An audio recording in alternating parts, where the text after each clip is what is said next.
Mbunge wa Kajiado Magharibi kupitia chama cha muungano wa United Democratic Alliance, George Sunkuya, alikamatwa siku ya Jumanne na maafisa wa tume ya maadili na kupambana na ufisadi kwa tuhuma za kugushi cheti chake cha mtihani wa kitaifa wa kidato cha 4.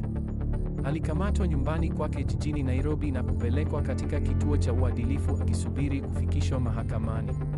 Hii ni kesi ya hivi punde katika mfululizo wa matukio yanayohusiana na matumizi ya vyeti bandia vya kitaaluma na kitaalamu katika sekta ya umma, hali ambayo maafisa wanasema imeongezeka kwa kasi na inatishia utawala bora pamoja na utoaji wa huduma nchini. We had many interviews coming before me with papers all the way up to PhD level.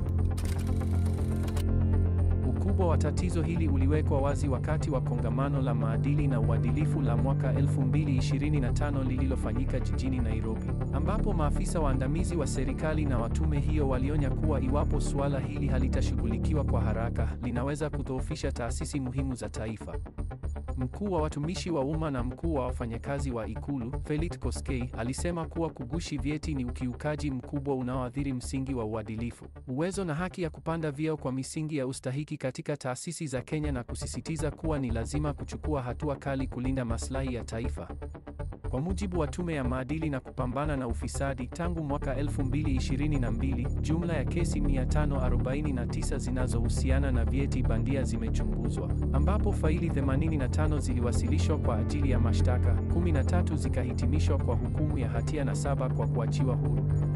Tume hiyo pia inafuatilia urejeshaji wa mishahara na marupurupu yaliyopatikana kwa njia ya udanganyifu kupitia ajira zilizopatikana kwa kutumia nyaraka bandia.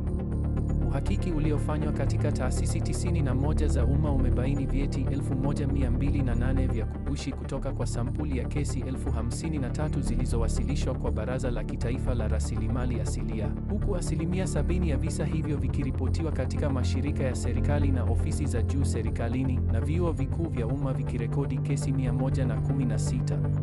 Felix Koskei alifichua kuwa maafisa 787 katika taasisi za elimu ya juu walitumia nyaraka bandia kupata ajira, kupandishwa vyeo au kujiuzulu, ambapo udanganyifu huo unahusisha ngazi zote za elimu kuanzia shule za sekondari, vyuo vya mafunzo ya kiufundi na ufundi stadi, hadi vyuo vikuu vya humu nchini na vya kimataifa.